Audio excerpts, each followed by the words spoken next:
चलो यार अगला क्वेश्चन करते हैं। आसान से क्वेश्चन है। क्वेश्चन क्या बोल रहा है, the distance between the object and its image magnified by -1/3 is 30 centimetre. The focal length of the mirror used is x/4 centimetre. ये गलत लिखा हुआ है। Where magnitude of the value of x is. ठीक है भाई, तो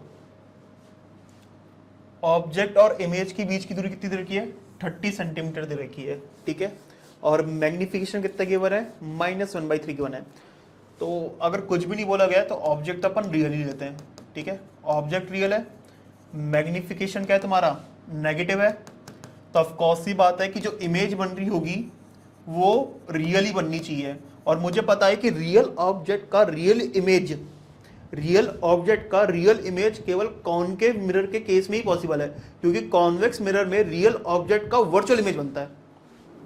ठीक है, तो मुझे ये पता चल गया कि मिरर कौन सा होगा, कॉनकेव होगा।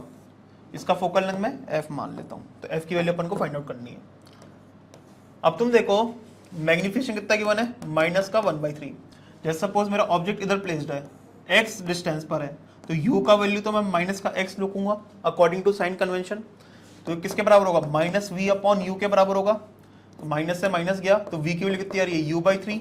मतलब v की वैल्यू कितनी आ रही है, -x/3। मतलब जो तुम्हारी इमेज है ना, वो यहां से x/3 डिस्टेंस पर है, ये तुम्हारी इमेज बन रही है। अब तुम देख लो ऑब्जेक्ट और इमेज के बीच की दूरी कितनी आ जाएगी, मेरे हिसाब से ये 2x/3 हो जाएगा। तो 2x/3 की वैल्यू कितनी रखी है, 30 रखी है। तो x की वैल्यू कितनी हो गई है, 45 सेंटीमीटर। मतलब u कितना है, -45 सेंटीमीटर। और v कितना होगा, v मेरे हिसाब से हो जाएगा -15 सेंटीमीटर।